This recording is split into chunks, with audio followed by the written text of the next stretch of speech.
Senators in Washington, D.C. are on the verge of releasing the text of the $1 trillion bipartisan infrastructure bill. It would be a monumental moment for President Biden and the American people who largely support infrastructure reform. Next stop, the House, where the bill is sure to face hurdles, including from progressives and party leaders who say they will only vote for it if it is paired with the larger, more ambitious reconciliation bill. Joining me now to discuss, Massachusetts Senator Elizabeth Warren. She is a member of the Senate Finance Committee and the Committee on Banking, Housing and Urban Affairs. Senator, first, can I get your overall reaction to what has happened this weekend with this infrastructure bill? Well, I come to you straight from the floor of the United States Senate. I was just presiding for the last hour. You know, we take turns doing this. And I think it's been about 24 hours now that we've been 2 hours away from having a bill ready to go for a vote. So everyone says it's lots of technical details and people are furiously working on them. But it is at least possible that we may have votes tonight or first thing tomorrow. It's clearly moving along. We will continue to follow. My question for you, is this bill worth passing without the reconciliation bill? You know, I see it this way. There is one big infrastructure package. It's going to take multiple votes to get there. One series of those votes is this bipartisan sliver of it. But there is no infrastructure package that is only about roads and bridges. We need so much more in this country. We need child care, universal child care, affordable, available child care. We need to attack the climate crisis head on. We need to make the investments that for 40 years now we have underinvested as a nation. This is our chance to at least begin to deliver on our promises to the American people. We're going to have to do it in a couple of bites, but both bites will go forward. That's what it means to have an infrastructure package. Do you think it matters the timing? Do those votes need to happen side by side, or is it possible that that second vote gets pushed into the fall? No, I think what's going to happen is that we're going to see approval of both parts in what we call this work period in the next week or so. And then we're going to have to go back and put more details in the bigger package, in the package that looks at exactly how we want to structure child care to make sure that it's available for every child across this country, to make sure it's available for every parent across this country, and to make sure that we've built it in a way that raises the wages of every child care worker and preschool teacher in America. So there are a lot of details, just like we're discovering right now on the piece that's still pending that will get the first vote. A lot of details to be worked out, but we're going to get our overall package pushed forward, and that's what matters here. It's one package, multiple votes. We have to get it all done together. Senator, should Democrats continue to aim for the $3.5 trillion package, despite Senator Kyrsten Sinema resisting that? Look, my view on this is the right way to set a number is to start from the bottom up. What do we need? You know, we've underinvested in so many different things since Ronald Reagan was president and failed to keep up with a changing America, failed to make the investments in child care as more and more mothers have gone into the workforce, failed to address climate crisis head on. I believe we need a $6 trillion infrastructure package, but I recognize nobody gets everything they want. Right now, our caucus is settled on $3.5 trillion. We're going to work hard to try to make that meet our needs, to stretch it as hard as we can over all the things we need, including mass transit, including home and community-based care, including expanding Medicare, including dropping the age of Medicare, and covering vision, dental, and health.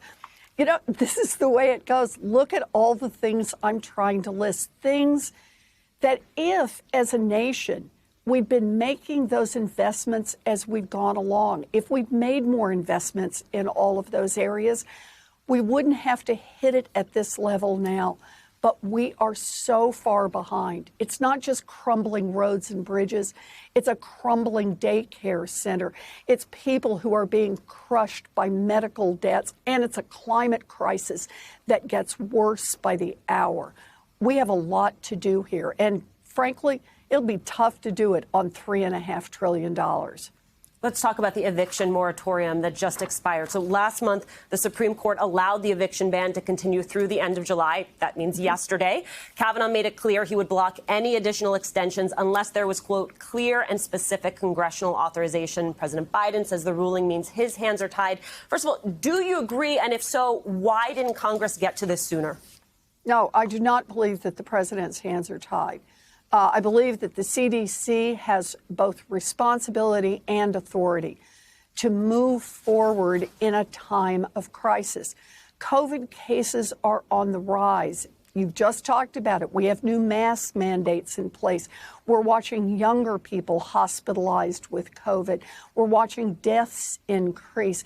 It is important that we keep people safe. And that means we don't want people put out onto the street, don't want people couch surfing, don't want people having to double up and triple up with neighbors and with family. That's how we increase the spread of COVID. You know, there's actually some good data on this, suggesting that the eviction works to help promote public health and keep down the spread of COVID. I believe CDC should step up in this instance, stop the continue the moratorium, stop the evictions, and keep us all safe. They can do that. They should do that. So on the congressional side, though, do you think that Speaker Pelosi should bring the House back to force a vote? Look, I'm glad for Congress to do everything we can possibly do. But this is urgent. Time is running out. I'd like to see the CDC step up this evening. They have the authority. And look, if we have to litigate this in the courts again, then we'll litigate it in the courts. But at least it will buy us some time. And if you're a family about to be moved out onto the streets, that time matters. Remember, Congress has already developed the tools to deal with this foreclosure. We're not asking landlords just to eat it. What we've done is we've allocated billions of dollars, but the programs are not underway in every state. They have not reached the people they need to reach. So we've got the tools, we've got the money, we just need the time. The CDC could give us the time right now. I do want to also make sure that we talk about student debt because I believe these crises are related. You and some of your Senate colleagues have urged President Biden to extend the pause on federal student loan payments and interest past the September 30th deadline, called on him to forgive up to $50,000 per borrower in federal student debt through executive action, despite the fact that Speaker Pelosi says Biden doesn't hold the power to cancel student debt. Does the Speaker's comment suggest that debt cancellation is dead? No, not at all. The president has the authority to cancel student loan debt. And you know how I know that?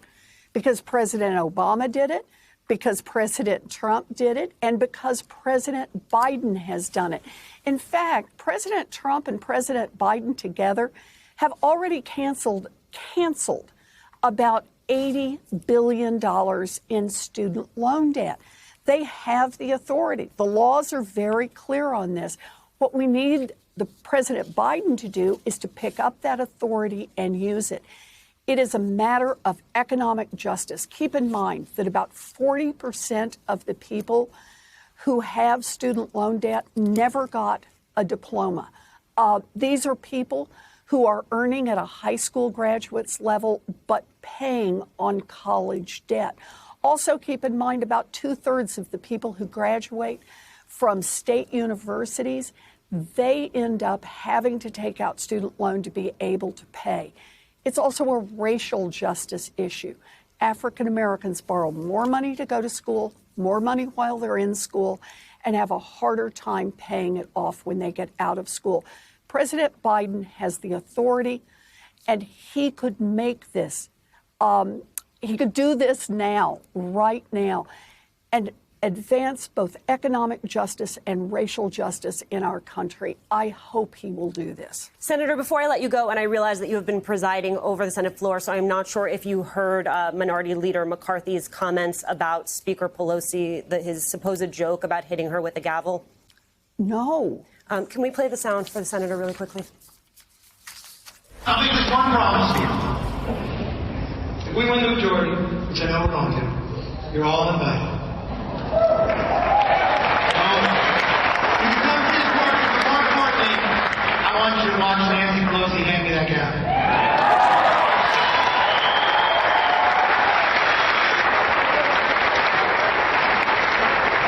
It'll be hard not to hit her with it, but I will bang it down for American freedom. Thank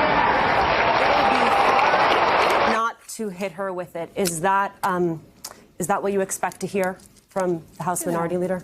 Look, Kevin McCarthy makes clear every day that he doesn't understand what leadership is about. All he cares about is playing politics and power. And that is not good for his party, and it is not good for Congress, and it is not good for our nation. Shame on Kevin McCarthy. Massachusetts Senator Elizabeth Warren, thank you.